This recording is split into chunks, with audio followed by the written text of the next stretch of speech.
నమస్కారం. మాకల్ఫ్ న్యూస్ కి స్వాగతం. ప్రతిరోజు 6 దేశాల తాజా వార్తలు మీకు అందించబడుతున్నాయి.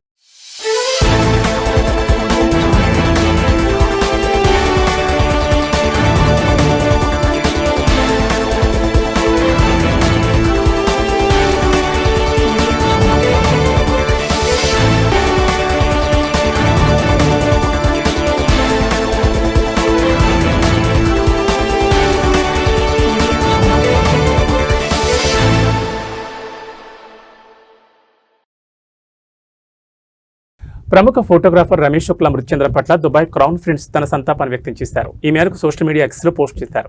యుఏఈ ఉప ప్రధానమంత్రి మరియు రక్షణ మంత్రిగా ఉన్న Sheikh Hamdan bin Mohammed bin Rashid Al Maktoum శుక్లాను అత్యంత విశ్వాసపాత్రులైన మరియు అంకితభావం కలిగిన దేశభక్తుల్లో ఒకరని పేర్కొంటూ ఒక వీడియో నివాళి అర్పించారు. రాయల్ ఫోటోగ్రాఫర్గా గుర్తింపు పొందిన రమేష్ శుక్లా ఫిబ్రవరి 15న 87 సంవత్సరాల వయసులో గుండెపోటుతో మరణించారు.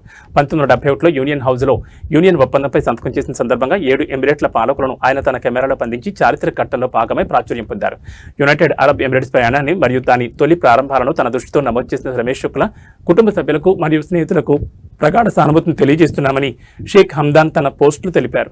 యుఏఈ చరిత్రలో కీలకమైన క్షణాలను మన కోసం మరియు భవిష్యత్ తరాల కోసం సంరక్షించడంలో శుక్లా ముఖ్యమైన పాత్ర పోషించారని ఆయన అన్నారు.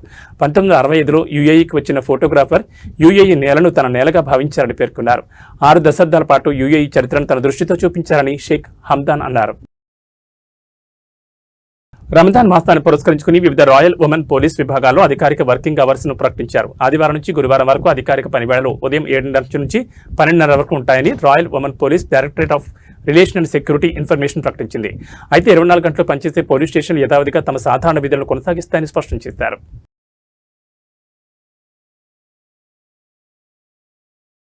ఖతార్ వ్యాప్తంగా ఆహార సంస్థలపై నిఘా తనిఖీలు నిర్వహించడం ద్వారా పవిత్ర రమదాన్ మాసం కోసం తమ సంసిద్ధతను పెంచినట్లు పలు మున్సిపాలిటీలు ప్రకటించాయి. ఈ రమదాన్ సందర్భంగా దాదాపు 10,000 రౌండ్ల తనిఖీలు చేపట్టి 298 ఆహార నమూనాలను విశ్లేషించినట్లు దోహా మున్సిపాలిటీ తెలిపింది. చట్టాలను ఉల్లంఘించిన వారిపై చట్టపరమైన చర్యలు తీసుకోవడంతో పాటు అవగాహన కల్పిస్తున్నట్లు, అదే సమయంలో ఫిర్యాదులను పరిష్కరిస్తున్నట్లు దోహా మున్సిపాలిటీలోని నియంత్రణ విభాగం డైరెక్టర్ హమాద్ సుల్తాన్ అల్ షాబాని తెలిపారు. రమదాన్ సందర్భంగా తనిఖీలను వేగవంతం చేయడం ద్వారా ఏడాది పొడవునా సురక్షితమైన ఆహారాన్ని అందించడం, అన్ని ఆహార సంస్థలు వాటి వివిధ కార్యకలాపాలపై ఫోకస్ పెట్టినట్లు అల్ షహానియా మున్సిపాలిటీలోని మున్సిపల్ కంట్రోల్ విభాగం డైరెక్టర్ మాజిద్ బుర్హాన్ అల్ జైదాన్ తెలిపారు. మరోవైపు తనిఖీల ప్రణాళికను సిద్ధం చేసినట్లు సలాల్ మున్సిపాలిటీ తెలిపింది. 2 దశల్లో తనిఖీలు నిర్వహించనున్నట్లు అల్ దాయన్ మున్సిపాలిటీ తన ప్రణాళికలు వెల్లడించింది. ఆహార సంస్థల్లో ముందస్తు తనిఖీలు చేయడంతో పాటు నిబంధనలు ఉల్లంఘించే వాటి లైసెన్సును తాత్కాలికంగా రద్దు చేయనున్నట్లు హెచ్చరించింది.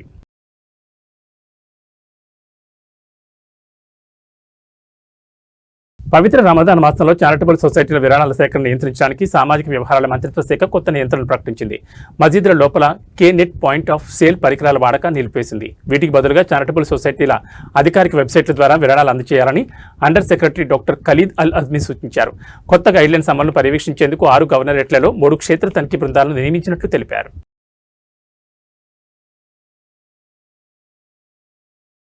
బహ్రెయిన్ నుదమ్మాం నగరంతో కనెక్ట్ చేసే హెలికాప్టర్ రూట్ ప్రారంభమైంది. ఈ మేరకు బహ్రెయిన్ రవాణా మంత్రిత్వ శాఖ Saudi Arabia public investment fund యొక్క అనుబంధ సంస్థ అయిన టీహెచ్సి ది హెలికాప్టర్ కంపెనీతో ఒక లెటర్ ఆఫ్ ఇంటెంట్ సంతకం చేసింది. బహ్రెయిన్ దమ్మాం మధ్య సివిల్ హెలికాప్టర్ సేవను ప్రవేశపెట్టడం ఈ ఒప్పందం లక్ష్యమని రవాణా మరియు టెలికమ్యూనికేషన్ మంత్రి తెలిపారు. ఈ మార్గం సౌదీ అరేబియా వెలుపల కంపెనీ మొదటి అంతర్జాతీయ సర్వీస్ను సూచిస్తుందని ఆయన పేర్కొన్నారు. బహ్రెయిన్ జాతీయ విమానయాన వ్యూహం 2026-2027 ప్రారంభోత్సవ కార్యక్రమంలో లెటర్ ఆఫ్ ఇంటెంట్పై సంతకాల కార్యక్రమం నిర్వహించారు.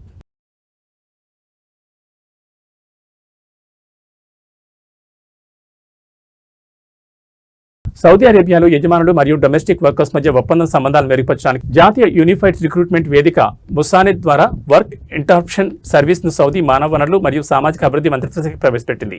డొమెస్టిక్ వర్కర్ పనికి గైర్హాజరైన సందర్భాల్లో వ్యక్తిగత యజమానులు ఒప్పందాన్ని చట్టబద్ధంగా ముగించడానికి వీలు కల్పించడానికి ఈ సర్వీస్ను రూపొందించారు. రాజ్యంలో ప్రవేశించిన మొదటి 2 సంవత్సరాలలోపు కార్మికుడు పనికి గైర్హాజరై ఒప్పందం రద్దు చేస్తే కార్మికుడు 60 రోజుల్లో తుది ఎగ్జిట్ విధానాన్ని పూర్తి చేయాల్సి ఉంటుందని మంత్రిత్వ శాఖ స్పష్టం చేసింది. ఈ వ్యవధిలోపు రాజ్యం విడిచి వెళ్లకపోవడం నివాస మరియు కార్మిక నిబంధనల ఉల్లంఘన కిందకు వస్తుందని మంత్రిత్వ శాఖ హెచ్చరించింది.